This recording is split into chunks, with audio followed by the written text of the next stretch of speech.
Bien, entonces, la clase pasada nos habíamos quedado con,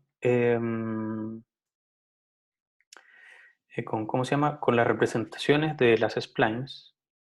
Eh, y les estaba comentando toda esta idea que había detrás de los conceptos de malla geométrica que habíamos visto anteriormente, que eran las discretizaciones del espacio, una forma de representar lo que queremos ver en un computador. Y también habíamos visto que, bueno, hay distintos tipos de mallas, unas son de superficie, solamente del cascarón, cuando queremos solamente utilizarlas para visualizar, y otras veces cuando necesitamos ver qué es lo que pasa internamente, necesitamos una discretización de volumen, eh, para así en el fondo poner sistemas de ecuaciones diferenciales en el conjunto y poder determinar en función de eso cómo se comporta físicamente al interior. Por ejemplo, la deformación a partir de un choque, de alguna fuerza externa, digamos, que ocurra, y así podíamos ver qué pasaba en el cuerpo interno. Pero todo ese tiempo, en realidad, las mallas las habíamos estado trabajando, más bien refiriéndonos a ellas como eh, con elementos de primer orden. Los elementos de primer orden, lo que decíamos era que todo par de puntos se une por una línea recta.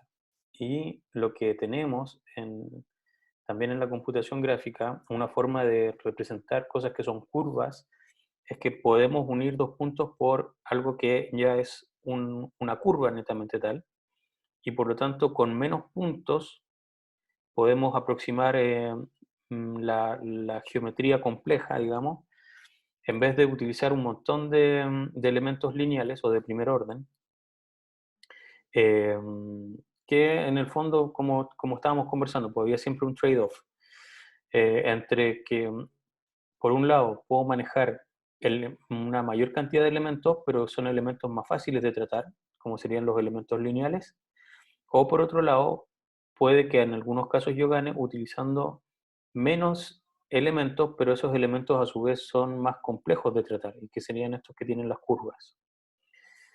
Entonces, ¿cómo podemos modelar o representar objetos reales? El problema, no hay un modelo matemático del objeto, ¿ya? No hay una función matemática que me describa una bicicleta, un auto, una botella, etcétera. Eh, Solamente podemos definir partes de ellas a partir de combinar funciones. Entonces, la solución es realizar una aproximación por pedazos, ya sea de planos, de esferas, otras formas simples de modelar. Y se intenta que los puntos del modelo sean lo más cercanos a los puntos del objeto real. También siempre va a haber un cierto margen de error. Eh, Siempre, como estoy discretizando el elemento, el solo hecho de discretizar, por supuesto que ya asume de que hay un error en la representación. Y sin duda siempre vamos a estar limitados por la precisión numérica de las máquinas que estamos ocupando, ¿ya? Eh, en muy pocos problemas vamos a poder decir que algo es una solución exacta. O sea, si matemáticamente no es exacta, en realidad el computador solamente va a hacer aproximaciones. Así que la pregunta es cómo puedo representar yo curvas dentro de la computación gráfica. Y hay tres formas de representar objetos. La forma explícita, y es igual a f de x. Implícitamente define una función f de x, y esa siempre la igualo a cero. Y la otra que también nosotros hemos estado usando algunas veces es la función paramétrica, que en el fondo tanto las coordenadas x como y z, si es que tuviéramos 3D, van a depender de un cierto parámetro en particular que es el que denominamos t. Y, y a partir de ello entonces definimos cómo funciona todo esto. Eh, Bien, entonces, continuemos. Representación explícita. Un ejemplo súper simple, una ecuación de la recta, ¿cierto? Tenemos que y es igual a x más b. La mitad de un círculo podría ser la raíz cuadrada de la raíz cuadrada menos x al cuadrado. Y en tres dimensiones, para representar curvas, se requiere de dos ecuaciones. Y es igual a f de x y z es igual a g de x. Entonces ahí tanto y como z van dependiendo de x a partir de dos funciones que son independientes. Y un cambio de una superficie en 3D sería que z es igual a una función que depende de x y de y. Entonces, esas son representaciones explícitas. La representación implícita, en cambio, es cuando yo tengo algo que es igual a cero. Entonces, en 2D, una curva será representada por f de x, y igual a cero, donde f es evaluada en el par x, y. Por ejemplo, una línea sería a por x más b por y más c e igual a cero. Y una circunferencia sería x al cuadrado más y al cuadrado menos r al cuadrado tiene que ser igual a cero. En 3D, en cambio, entonces una superficie se describe como una función que depende de x, de y, de z, y todo está igualado a cero.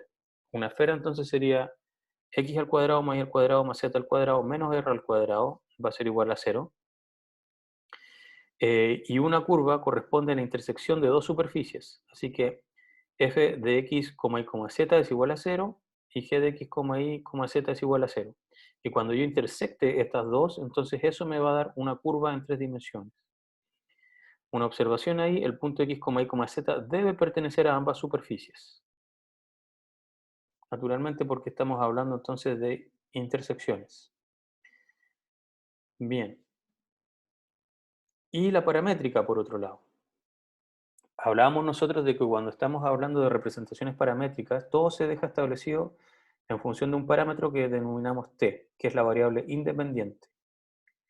Entonces, en 2D, una curva implícita es descrita como P de t, son todos los puntos x en función de t e y en función de t traspuestos, ¿cierto? Porque este es un vector que está acostado y recordemos que cuando nosotros tenemos los puntos, los describimos en la primera fila, ¿cierto? El valor x y en la segunda fila el valor y.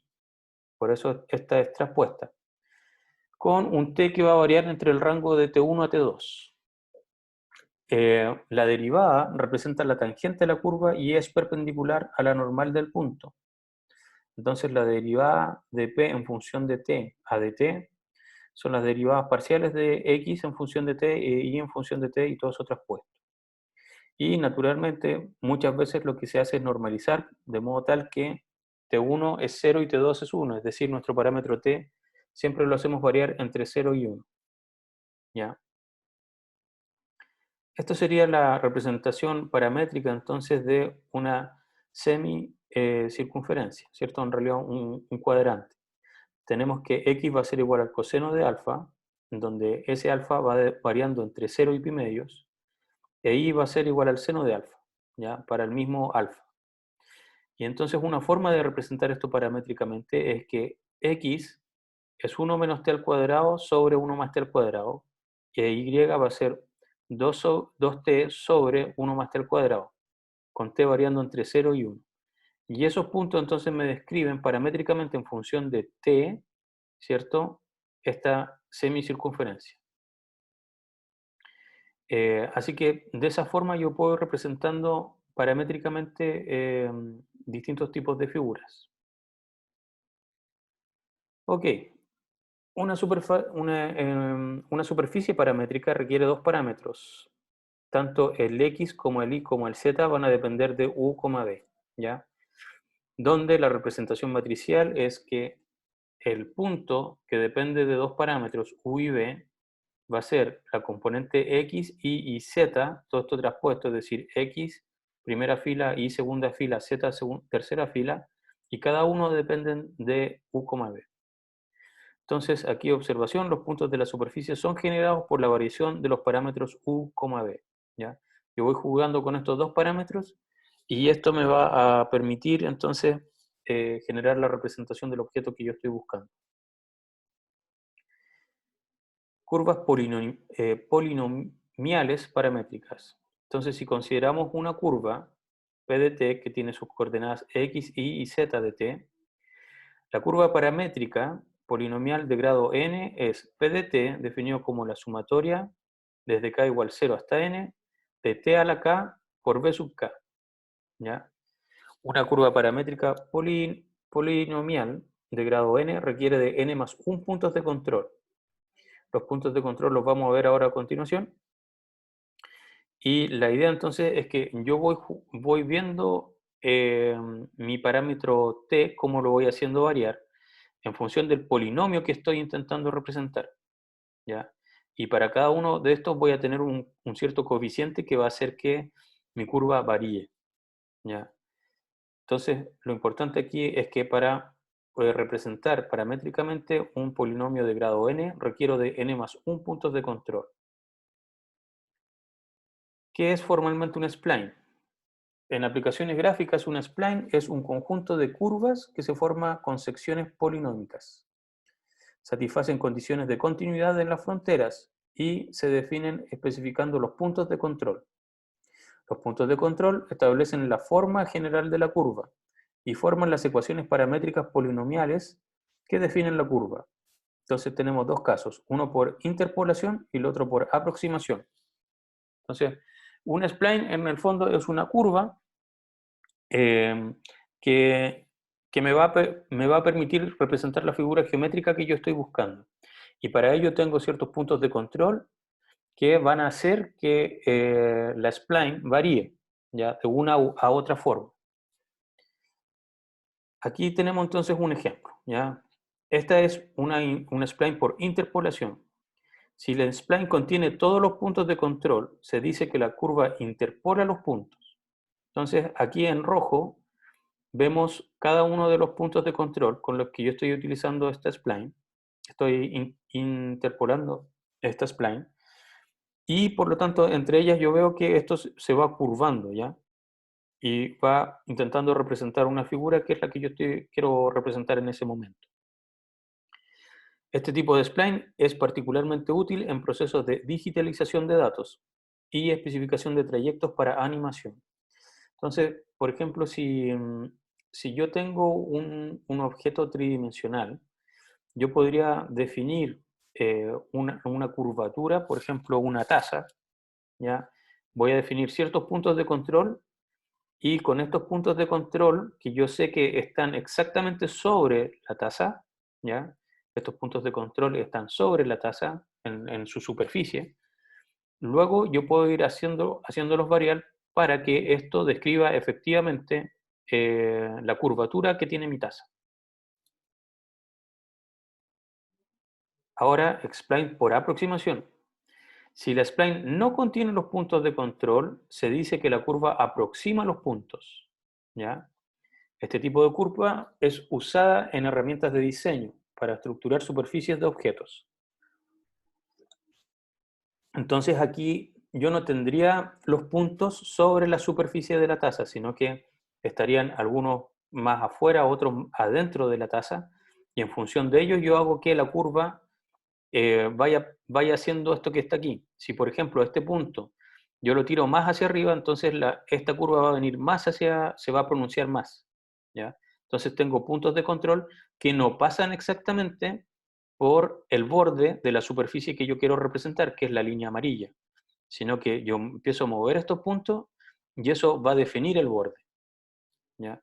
Entonces, cuando yo aproximo, mis puntos no están, como en el caso anterior, efectivamente sobre el borde, sino que los puntos de control están, eh, ¿cómo se llama?, cercanos, y eso, que yo los mueva, hace que varíe la superficie.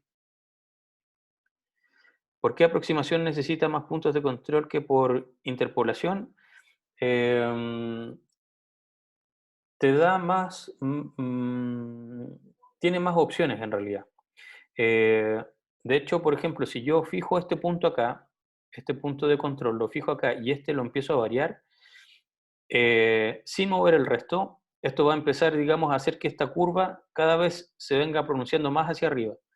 Y el tener más puntos de control entonces te deja que em, te da mucho más espacio para ver cómo se comporta esta parte de acá de la curvatura y esta parte de acá de la curvatura. Si este lo arrastro más hacia la derecha, también otro tipo de efecto se va a producir. Entonces,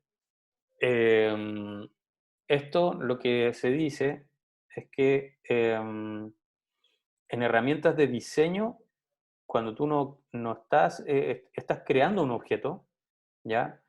Eh, la mayoría de la gente prefiere trabajar con esto porque en el fondo tú no quieres llegar y aproximar algo que ya está hecho, como estábamos hablando recién de la taza, sino que ahora tú quieres crear una nueva taza. Entonces, con estos puntos tú puedes ir jugando de forma más fácil e incluso te sirve para el proceso creativo de la creación de un objeto. Varías un poco un punto, digamos, y eso tiene un mayor efecto sobre el resto de, o sea, sobre la, la curva en general. Entonces, sobre, ¿cómo se llama? Indiferente de las curvas, si estamos interpolando o aproximando, de todas formas se tiene que cumplir con ciertos tipos de continuidad, ¿ya? Entonces, una spline está compuesta por varias partes de polinomios cúbicos y la suavidad de una spline puede especificarse imponiendo condiciones de continuidad entre secciones. Vamos a tener continuidad paramétrica, que es de tipo C a la n, y que exige que las derivadas de grado n de las secciones polinomiales coincidan, y la continuidad geométrica, que son de tipo g a la n, y que exige que la dirección y sentido de las derivadas de grado n coincidan. Entonces, aquí una observación, la continuidad paramétrica normalmente es más fuerte que la geométrica. Existen casos especiales en que g a la n no implica c a la n. Veamos entonces algunos casos. Continuidad paramétrica, la más simple, C0, las curvas se intersectan. ¿Qué quiere decir esto? Que el punto final de una sección de la curva es idéntico al punto inicial de la siguiente, ¿ya? Continuidad C1 o continuidad de primer orden. Eso dice que la primera derivada paramétrica, las tangentes, en el punto de intersección, es la misma para ambas secciones de curva. Ya si nos vamos a continuidad de segundo orden, que es C2, es la segunda derivada, la curvatura, que es el punto en el punto de intersección es la misma para ambas secciones de curva. Y naturalmente la primera derivada es también la misma. Así que cuando voy subiendo de orden, por supuesto que esto se va haciendo más suave, por así decirlo. ¿Ya? Cuando uno ve que un objeto es medio rústico, claro, ahí uno tiene continuidad más bien baja, continuidad cero en muchos casos. Pero ya si habla de continuidad de primer orden y sobre todo de segundo orden, ya los objetos empiezan a ser como más redondeados. Vamos a ver algunos ejemplos de eso.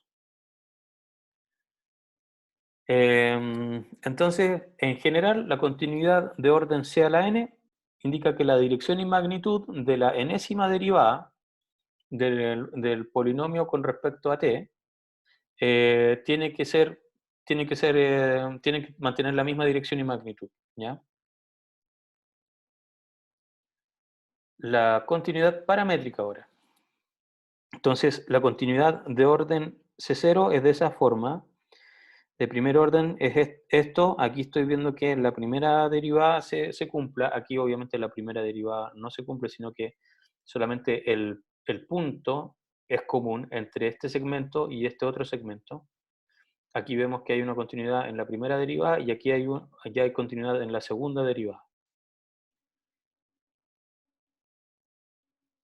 Ahora la geométrica. Entonces, la continuidad de orden cero, las curvas se intersectan, es idéntica a cero, ¿ya? Es decir, el punto final es igual al punto inicial de la siguiente. En primer orden, en cambio, tangente, la primera derivada es la misma en el punto de intersección en ambas secciones de la curva. En cuanto a la dirección del vector tangente es la misma en ambas secciones de la curva y la magnitud puede diferir.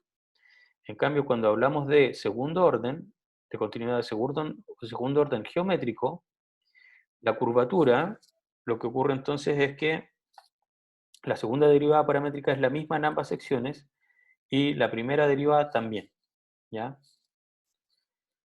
Así que esas son las diferencias de continuidad, tanto paramétrica como geométrica. Y veamos representaciones entonces.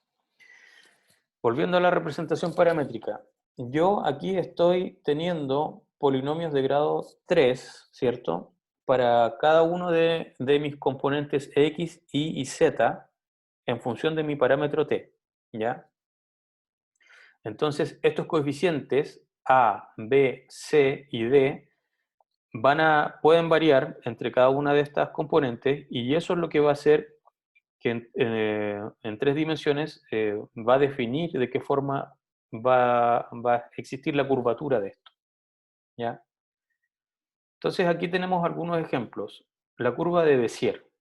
No sé si alguien ha escuchado esto, pero las curvas de Bézier son bien conocidas obviamente en el mundo de la computación gráfica, pero también se aplican a un montón de otras cosas.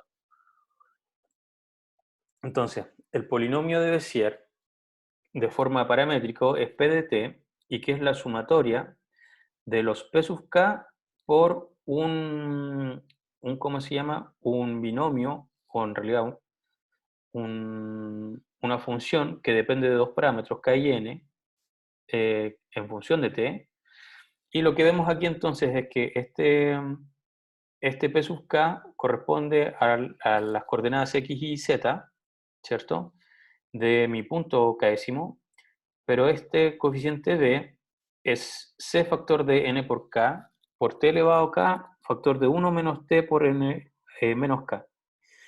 Este CNK es simplemente el coeficiente binominal, es decir, n factorial sobre k factorial sobre n menos k factorial. Y esto es la forma en que yo voy complementando, ¿cierto?, de un extremo a otro. Por ejemplo, si t vale 1, entonces este término va a ser 1 elevado a k, y este otro término va a ser 1 menos 1, es decir, 0 elevado a n menos k. Entonces, con eso yo voy variando mi parámetro t, y ahí estarían los extremos, ¿cierto? En cambio, si es 0, este se hace 0, y este se hace completo, y es el que me afecta a mi coeficiente binominal.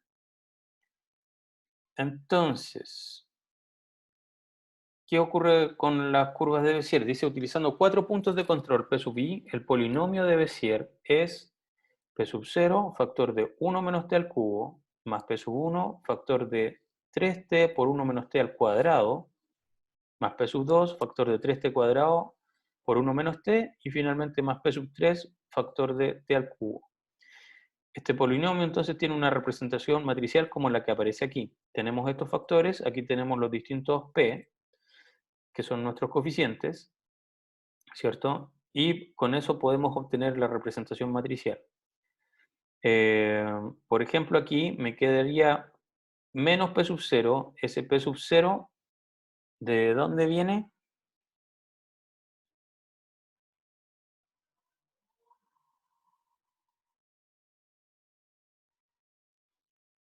Me quedaría menos P sub 0, ¿cierto? Aquí, y ese va a estar multiplicando el t cubo, así que ese es el que me quedaría como menos P sub 0 t cubo, por este t cubo que está aquí, que viene a resultar de, cuando desarrollo este polinomio, ¿cierto? La última componente que me sobrevive es menos t al cubo, y al ser multiplicado por p sub 0 me quedaría p sub 0 menos t cubo. Entonces eso corresponde a que este pase acá y este valor pase aquí a multiplicar. Y luego, desarrollando el resto de las multiplicaciones, efectivamente podemos llegar a que esto naturalmente es igual a todo lo que aparece acá. Perfecto. Veamos cómo se ven las curvas de Bézier. Primero, yo voy a tener, estos son mis puntos de control, ¿ya?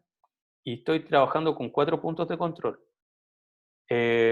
Para estos efectos, el punto inicial y final, ¿cierto? Van a fijar los extremos de mi curva, pero P1 y P2 yo los puedo hacer variar. Esos no pasan por la curva, o sea, no están encima de la curva, y en función de cómo yo los estire, cambia mi curva, ¿ya?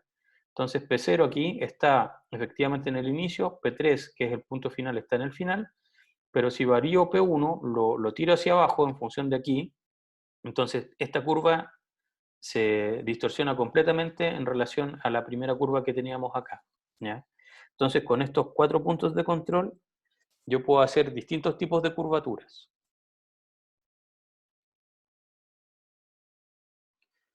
Entonces, ¿qué pasa cuando combino varias curvas de Bézier? Por supuesto, puedo imponer las condiciones de continuidad que ya vimos anteriormente, y el siguiente ejemplo satisface la continuidad G1. G1 era la continuidad geométrica, ¿cierto? Y G1 geométrico, ¿qué decía? Vamos a ver, retrocedamos. Continuidad G1 dice, en cuanto a la tangente, la primera derivada es la misma en el punto de intersección en ambas secciones de la curva. Además, la dirección del vector tangente es la misma en ambas secciones de la curva y la magnitud puede diferir. Entonces, si volvemos acá, este punto, el punto P3, es el final de esta curva que aparece acá y es el comienzo de esta curva que continúa. Entonces, el punto es que si vemos la tangente, la dirección de la tangente debería ser exactamente la misma para las dos curvas. Y su magnitud podría diferir entre ambas, ¿ya? Entonces, con esto yo puedo empezar a hacer curvas que son cada vez más complejas. Eh, y estoy utilizando por cada sección de curva 4 puntos de control.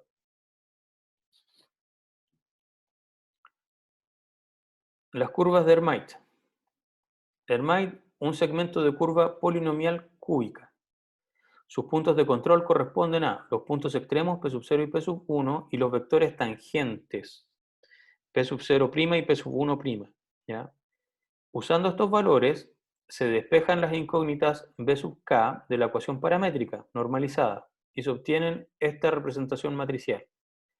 No es la misma que la anterior, ¿cierto? Porque aquí estoy utilizando puntos y estoy utilizando vectores para definir la curva. Entonces, veamos cómo se vería esto.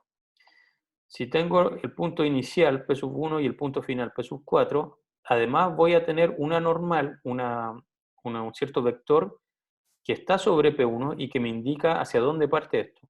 Y otro vector que está sobre P4 y que me indica cómo termina esto. Entonces, si tengo los mismos puntos, P sub 1 y P sub 4 están ubicados en la misma posición en el espacio, por así decirlo. Pero si voy variando la dirección y también podría variar la magnitud de estas normales, entonces la curva que se va dibujando es distinta, ¿ya? Aquí estoy dejando el punto final siempre apuntando hacia abajo. Partí el punto inicial apuntando a la izquierda, luego lo voy subiendo y esto me va generando una curva tal que en este caso ya llegué a un límite de, ¿cómo se llama? De apuntando, digamos, hacia arriba desde el inicio, y luego si continúo bajando, se me va a producir un efecto de una curva como una L, ¿ya? Como una colita de chancho, entre comillas. Entonces, si sigo bajando, eso se da así, hasta que al final, finalmente ya aquí me invierto completamente, ¿ya? Voy así y termino acá. Entonces, la diferencia entre las curvas de Hermite las spline de Bézier, ¿cierto? Es que en Bézier yo estoy utilizando solamente puntos, mientras que en Hermite yo utilizo puntos y vectores que me indican hacia dónde van las curvas en función de esos puntos que estoy dejando fijos. Entonces aquí vemos algunos ejemplos de cómo se vería eso. Si aquí tengo P0 y P1 en esta curva, esta es y tengo estos vectores asociados a P0 y P1, esta es la curva que se produciría y para este otro caso se produciría esta otra. Y naturalmente, al igual que como en Bézier, si las uno, va a pasar esto. ¿Ya? Varias curvas de Hermite pueden ser unidas imponiendo alguna condición de continuidad. Entonces esta también satisface G1. Si se dan cuenta, aquí el vector tangente en el punto de intersección tiene la misma dirección, que era lo que estábamos exigiendo en G1.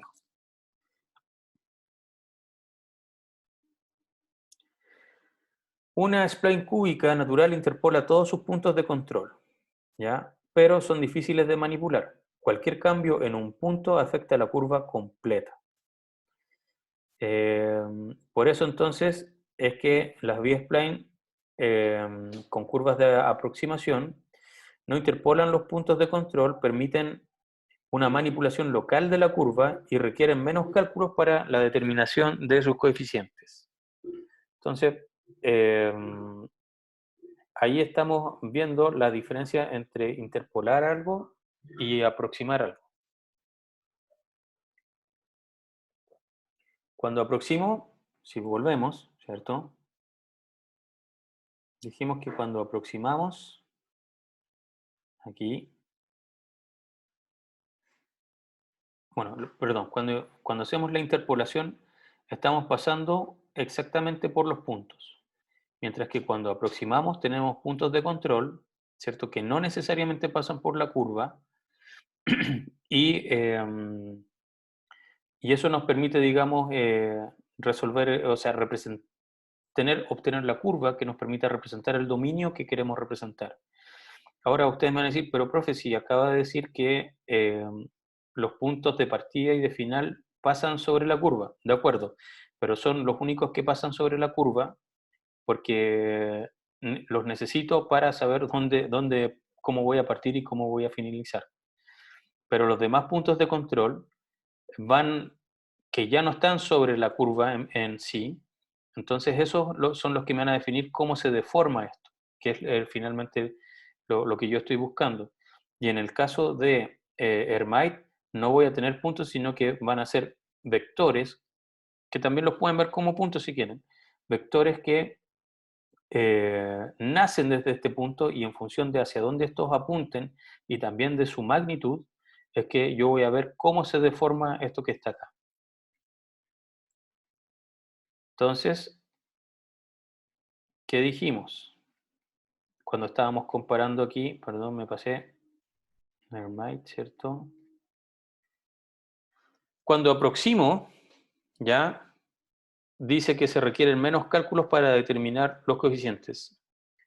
Y además cuando estoy aproximando, es decir, cuando no paso exactamente, o no cuando todos mis puntos pasan exactamente por la curva, entonces se permite una manipulación local de la curva sin estar afectando el conjunto.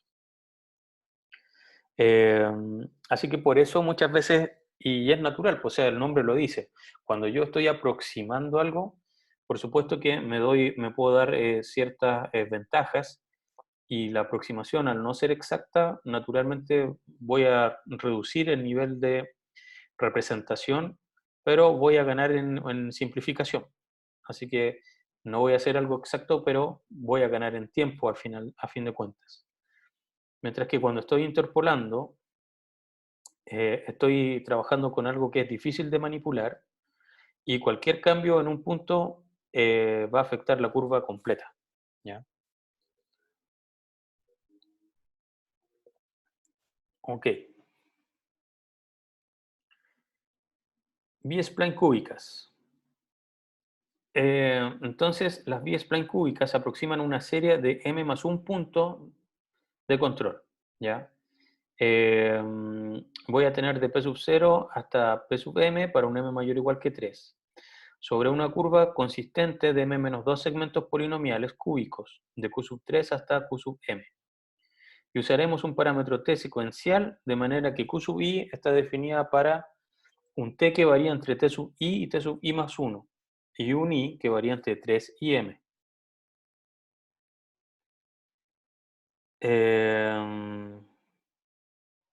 ¿A qué se refiere el segundo punto de acá?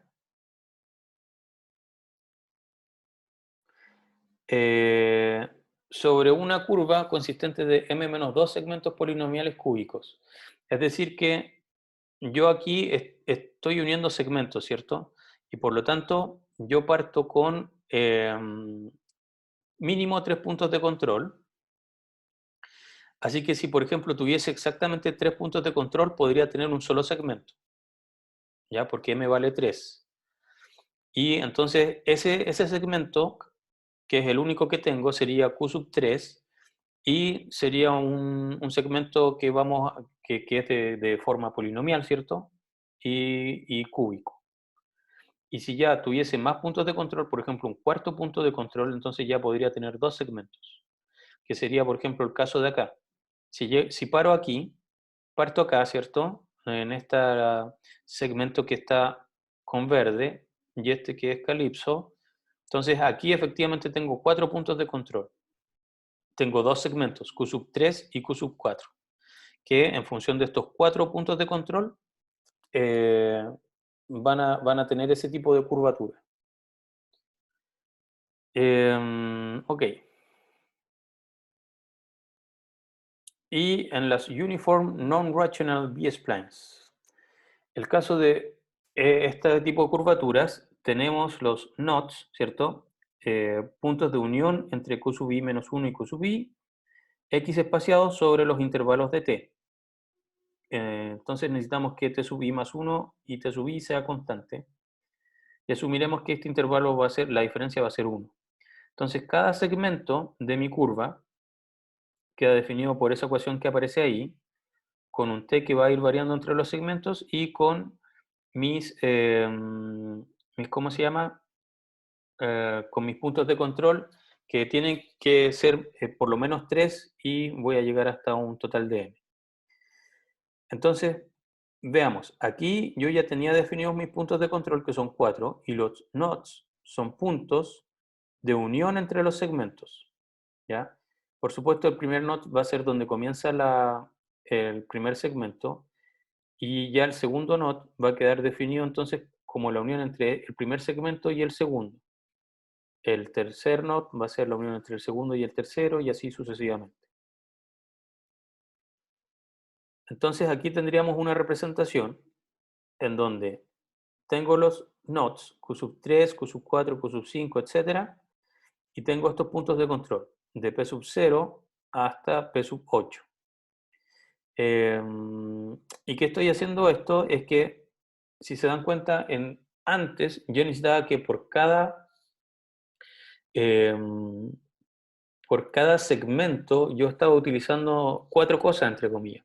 Estaba utilizando punto inicial y final, que vendrían a ser como mis nodes aquí, el Q sub 3 y Q sub 4, y luego definía ya sea puntos de control P sub 0 y P sub 1, por ejemplo,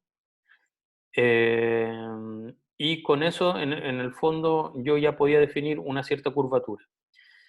El punto de esto es que ya me está, como aquí los nodes y los puntos de control afectan a ambas, esto ya me define una continuidad de forma natural, ¿cierto? Entonces gano en ese sentido porque como son uniformes, en el fondo ya la gran parte de la continuidad geométrica y, y ¿cómo se llama? Y continuidad geométrica y, ups, se me fue el nombre, eh, y la continuidad paramétrica se cumplen entonces en la intersección de mis curvas, ¿ya? Y eso ya me da cierto nivel de suavidad en la curvatura. Entonces, ¿cómo se representa esto? Dijimos que los Q sub i dependían de T sub i, de M y de G. Y nuevamente, los números se van a parecer bastante. Se definen de esta forma simplemente. Y la gracia, como ya les estaba diciendo, es que Q sub i y Q sub i más 1 satisfacen continuidad C sub 0, C0, C1 y C2 en el node que los une, ¿ya? Entonces, por eso, cuando yo quiero que algo sea realmente cumpla todo esto de forma implícita, lo puedo ir haciendo a medida que voy construyendo la curvatura. Y eso es lo que yo gano en relación a lo anterior con respecto a las curvas, o sea, las splines de Hermite o de Bézier, porque en ellas, en las de Bézier y las de Hermite, yo no puedo asegurar inmediatamente que la continuidad tanto geométrica como paramétrica se respetan, ¿ya? Solamente, o sea, generalmente lo único que ocurre es que se respeta sin duda la continuidad cero, ya sea paramétrica o geométrica. Pero cuando yo trabajo con Uniform Non-Rational B-Splines, la gracia es que esa continuidad se tiene que generar a medida que yo voy construyendo la curvatura. Y por eso es que yo voy trabajando con nodes que van a definir o sea, primero voy estableciendo los puntos de control, P sub 0, P sub 1, P sub 2, P sub 3, y luego los nodes me van a decir entonces dónde comienza uno y dónde continúa el segundo. Y eso me asegura inmediatamente la continuidad, como les estaba diciendo, paramétrica hasta de segundo orden.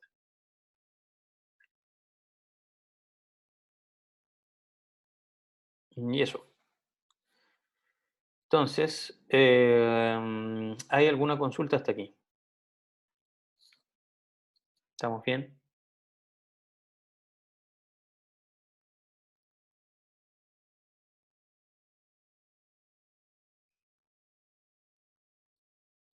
más o menos. ¿Dónde quedaron consultas o dónde no quedó muy claro?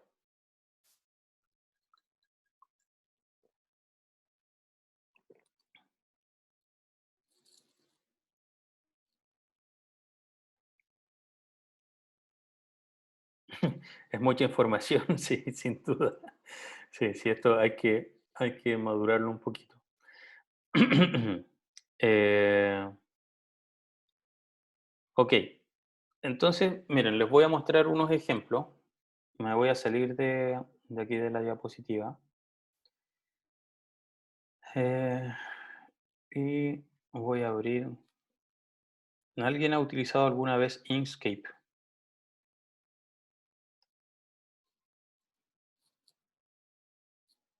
Ok, entonces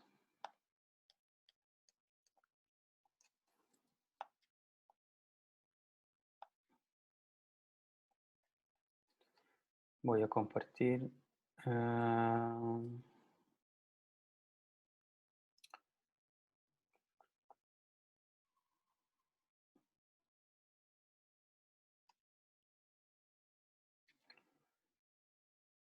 Voy a compartir mi pantalla de Inkscape. Ok. Este es Inkscape, es un software gratuito, multiplataforma, funciona en Windows y en Mac al menos. En Linux también, si mal no recuerdo. Y es algo, había algo de Adobe que era equivalente a esto, pero esto no es Photoshop, ¿ya? Esto es algo que permite hacer imágenes de tipo vectorial. Illustrator. Eso, el Illustrator, perfecto, gracias. Entonces, si estoy parado aquí, por ejemplo, yo puedo hacer aquí una figura. Yo le puedo dar un color relleno o no. Vamos a hacer que esto sea negro para que se vea con mayor claridad. Ok. Y esto, como les decía, es de carácter vectorial. Lo mismo que cuando ustedes hacen un látex, eso les genera un PDF. Si yo escribo aquí algo, hola, eso que está ahí está hecho de forma vectorial y por lo tanto, no importa el zoom que yo le haga, aquí yo estoy trabajando con curvaturas. Y cuando esto lo exporte a PDF, le voy a poder hacer todo el zoom que me aguante mi aplicación y esto nunca se va a pixelar. Bueno, ahí creo que llegué al máximo de zoom que me permite esto. No estoy seguro, pero bueno. La cosa es que, eh, indiferente del zoom que yo le haga, esto no se va a pixelar. Y aquí yo estoy utilizando curvaturas. Entonces, yo puedo definir rectas como eso. Voy a hacer un triángulo y ahí tengo mi triángulo. Y aquí implícitamente hay puntos de control, ¿cierto? S, S y S. Voy a hacerle un poco de zoom. Y sobre esto entonces yo puedo jugar. Fíjense aquí lo que voy a hacer. Voy a hacer eso. ¿Ya? Esto y esto. Entonces aquí pregunta, ¿con cuáles estoy trabajando de las que vimos recién?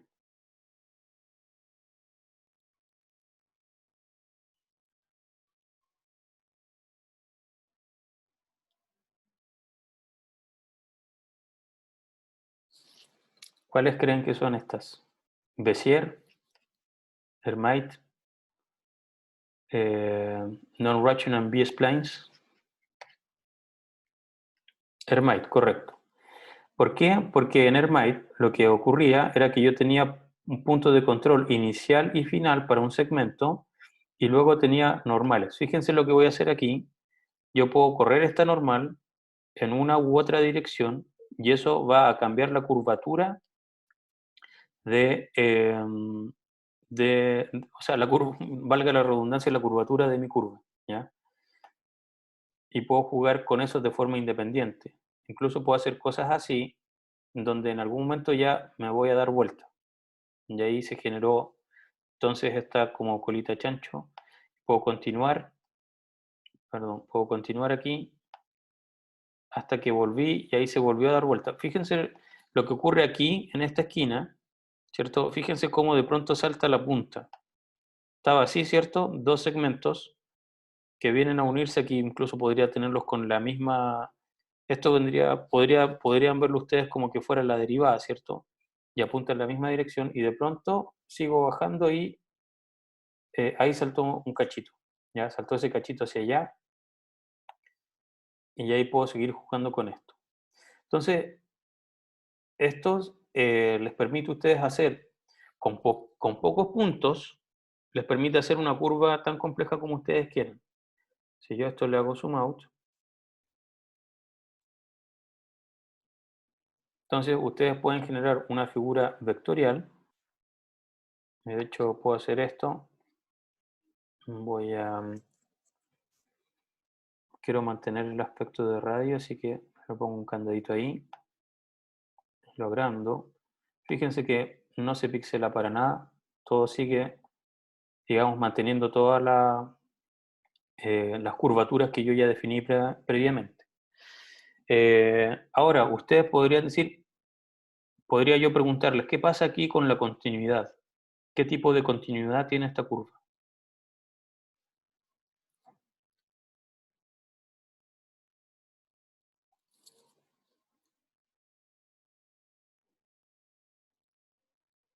C0, muy bien. Y C0 también es G0, ¿ya? Cuando hablamos de continuidad cero, tanto la paramétrica como la geométrica son iguales. ¿Cómo podría yo buscar que esto tenga otro tipo de continuidad? Si nos fijamos en este punto, ¿ya?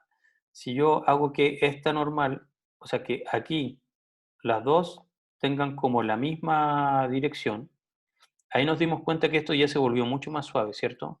No así aquí, que hay como un punto, como una esquina, por así llamarlo, y aquí también todavía sigo teniendo una especie de esquina. Entonces, ¿qué pasaría si todas cumplieran con la continuidad? ¿Qué tipo de figura me quedaría?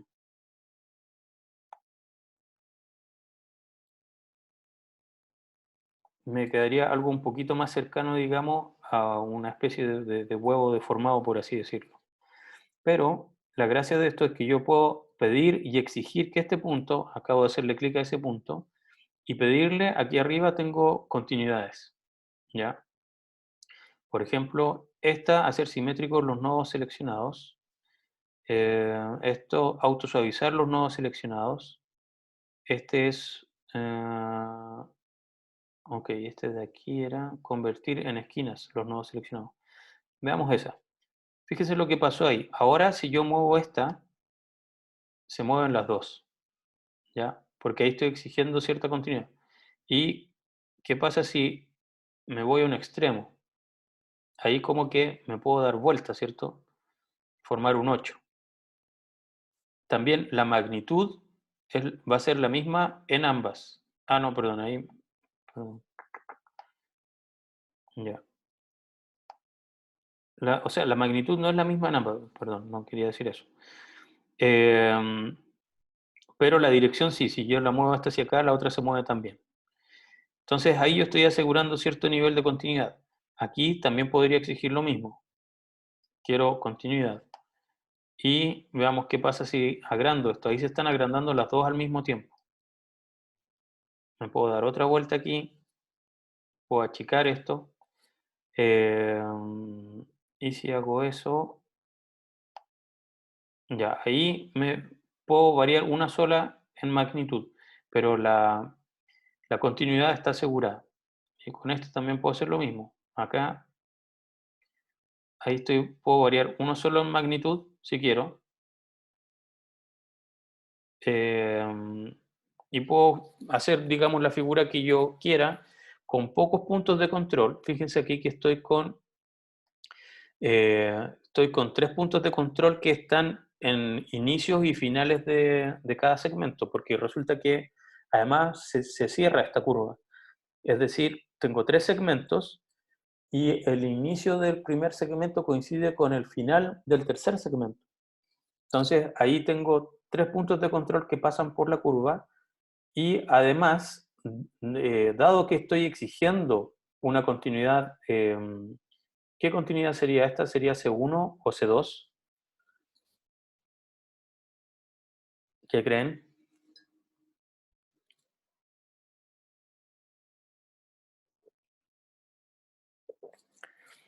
C1 al menos, ok. Ya, claro, aquí estamos exigiendo C1. Entonces, dado que tenemos C1, en realidad yo igual, como puedo variar una sola dirección de forma independiente, entonces lo que estoy haciendo ahí es que tengo 1, 2, 3, 4, 5 y 6. Tengo 6 puntos de control aparte de los 3 puntos de control originales que pasan efectivamente por la curva y que me definen el inicio y el final. Entonces estoy trabajando aquí con, entre comillas, 9 puntos de control para 3 segmentos. Ok. Y bueno, nuevamente, insistirles en que la gracia de esto es que yo puedo trabajar con 9 puntos de control más las ecuaciones que esto tiene asociado. La gracia es que da lo mismo la resolución con que yo trabaje. Esto no se pixela, ¿ya? Jamás. Y esto yo lo puedo exportar a un PDF y, por ejemplo, utilizando LaTeX, que me va a generar un PDF como documento final, el resultado también jamás se va a pixelar. Entonces, hay algunas imágenes que yo quiero que siempre sean de alta resolución. Por ejemplo, podría ser el logo de una empresa. Me gustaría que estuviese hecho de forma vectorial. Y con eso yo puedo entonces hacer un logo que se va a ver bastante bien en su PDF, indiferente de la resolución con la que ustedes estén trabajando en ese momento. Y bueno, Inkscape puede hacer cosas bien entretenidas. No sé, podemos asignarles colores a esto, incluso gradientes. Por ejemplo, este de acá, podemos definir un gradiente. E incluso una vez que definimos, o sea, podemos eliminar la línea.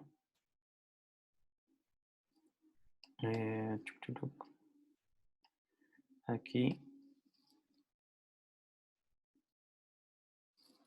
ahí está. Ahí eliminé la línea, si se dieron cuenta, el borde, y me quedé solamente con el gradiente. También, si yo quisiera, podría al trazo darle que fuese de forma segmentada, cosas por el estilo, no sé. También puedo decir que sea más fino, más grueso. Y con esto también se pueden hacer muchas figuras bien explicativas para sus memorias o sus tesis finales cuando estén en esa etapa. Cosas de que les queden imágenes realmente bonitas y que ayuden a la comprensión. Entonces, bueno, eso es un poco lo que son las splines. Como les decía, las splines se utilizan un montón para representar, digamos, espacios físicos. Por ejemplo, si hablamos de el mapa de un conjunto de cerros, ¿ya? Muchas veces ahí se van a utilizar splines para representar de forma vectorial la carta, digamos, que tienen las alturas y todo eso, y que va mostrando, digamos, cómo se va deformando el cerro hacia arriba, ya que es una figura que no es uniforme. Entonces, con estas splines, ustedes pueden, ¿cómo se llama? Hacer el levantamiento cartográfico, por así llamarlo, de estructuras físicas que vemos en el mundo real. Incluso hoy en día, la parte de cartografía, incluso ya en algunas partes la hacen con drones que disparan rayos, casi como si fuera ¿cómo se llama esto?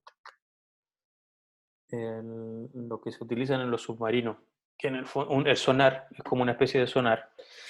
Y entonces ahí disparan el rayo y el rayo de alguna forma ven cómo se refleja y en función de eso determinan a qué distancia están y pueden hacer un plano en función de varios puntos. Y con esos puntos los van uniendo de forma que se asegure la continuidad C1 muchas veces por lo menos.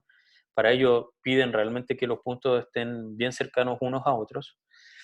Y con eso hacen un levantamiento cartográfico de forma bien rápida, ¿ya?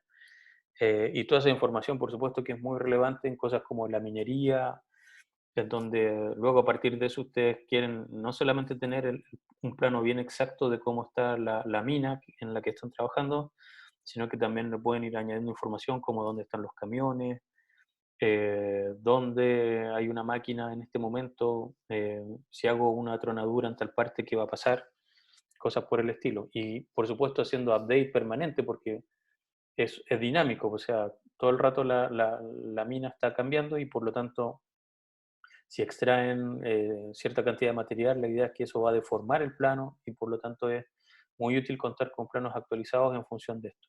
Y las B-splines es la forma natural de representarlo sin tener que representar 1.000.000 de puntos para definir un corte. Eh, porque si fuera de forma discreta, en realidad el plano no les quedaría bonito, no les quedaría curvo, como aparece aquí, sino que serían todos estos puntitos uno al lado del otro y estarían conectados por líneas rectas. Entonces, eso no se ve muy natural, no se ve de una forma que el humano la interprete correctamente. Se ve discreto, muy discreto. En cambio, con las B-splines podemos asegurar continuidad y que todo se vea mucho más bonito. Bien. Preguntas, ¿cómo están?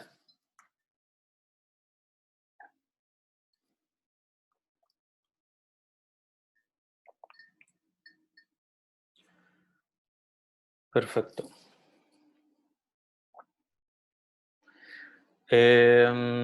Ya. Bueno, sí, en realidad yo entiendo que esto, ¿cómo se llama? Yo hago las clases a veces un poco rápido quizás. Eh, Podríamos hacer como ejercicios de esto, pero ahí va a depender un poco de lo que les pregunten en los certámenes y no me tiro con ecuaciones tan complejas en los certámenes, así que es difícil que les pregunte algo sobre B-splines o cosas por el estilo. Generalmente, si les pregunto algo, van a ser cosas más bien teóricas. Por ejemplo, ¿cuándo usaría usted una aproximación versus cuándo utilizaría usted una interpolación utilizando B-splines? Cosas por el estilo. Ver OpenGL directo conmigo no. De hecho, en la página de Aula hay un montón de links que le sirven para hacer las cosas que estaban pensadas para el proyecto, que todavía no sé si la vamos a poder cumplir o no. De hecho, hay varios tutoriales que les sirven y si tienen preguntas en general de OpenGL las podemos analizar en la clase, pero en realidad casi nunca hay porque lo que se utiliza son cosas más bien estándar. Eh, Hay gente que se pone ambiciosa con el proyecto y quiere utilizar librerías bien avanzadas o cosas por el estilo. Ahí yo lo que les digo es que si parten con librerías avanzadas, entonces lo que yo les voy a exigir que muestren también va a ser más avanzado. Mientras que si utilizan cosas mucho más estándares, como realmente que ustedes designen el color de una cara o que carguen una cierta textura y cosas por el estilo, entonces ahí, como no están utilizando bibliotecas que hacen eso trivial, eh, también la exigencia es menor, porque están haciendo los pasos ustedes.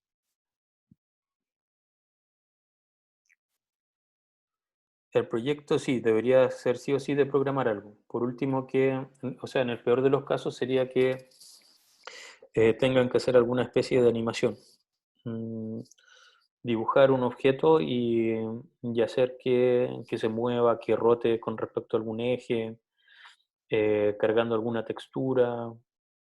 Por último, hacer algo como un monito de Minecraft y así de simple, digamos, bien cuadrado y que ustedes carguen las texturas de las distintas partes y utilicen las bibliotecas estándares de OpenGL para hacer movimiento. Por ejemplo, que en función de las teclas, por decirles algo, Z y X la persona camine y en función de O y P la persona mueva los brazos. porque también la parte de interacción es interesante para la animación del objeto. Así que yo creo que finalmente, si es que no podemos hacer el proyecto como estaba pensado originalmente, yo creo que me voy a inclinar por pedirles algo de ese estilo. ¿Ya? Hacer un monito de Minecraft, interactuar quizás con algún otro objeto, eh, cargar textura, cargar colores, interactuar con el teclado o con el mouse si quieren, para que esto realice alguna acción. Eh, y eso. Ok, ¿alguien tiene alguna otra pregunta?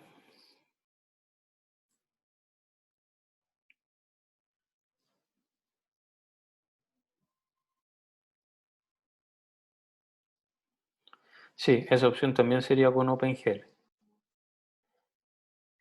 Porque si quieren utilizar otras bibliotecas más grandes, claro, tendría que ser algo mucho más difícil, porque ahí van a tener muchas más opciones ya hechas. Por ejemplo, hay bibliotecas donde ustedes, si quieren hacer la hoja de un árbol, digamos, bajo ciertos parámetros de luminosidad bajo la luna, todo eso ya está hecho. Entonces ustedes cargan una función, así como en Python, por decirles algo así, cargar hoja bajo la luna y le pasan los parámetros y eso ya se mueve con un viento despacito, etcétera, y eso está bien avanzado, pero en realidad desde el punto de vista de programación de ustedes fue bien poco porque fue llamar a la función. En cambio, lo otro, por lo menos, ser capaces de cargar textura, de ver movimiento, e incluso sería bien interesante de que vean partes de algoritmo de detección de colisiones. O sea, que por ejemplo, que el brazo del monito de Minecraft no traspase otras partes del cuerpo o que choque contra un objeto. Eso también es bien interesante. Así que bueno, sí, yo creo que me voy a inclinar por eso. Igual tengo que formalizar más el proyecto para indicarles a ustedes si es que no se puede realizar, digamos, la presentación de forma personal. A fin de semestre, digamos, con el proyector que yo encuentro que es un proyecto bien interesante, les permite darse cuenta de algunas cosas y eh, de pasar más allá de las dos dimensiones, que es lo entretenido. Así que eso, si nadie más tiene consultas, yo creo que vamos a dejar la clase hasta aquí. Igual es harta información, como bien dijo un compañero. ¿Alguien más quiere acotar algo?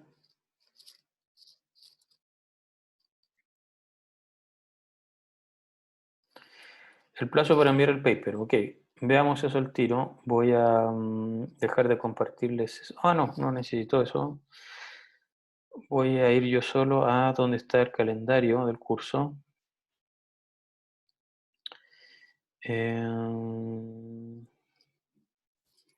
No, en realidad, perdón, sobre las PPT.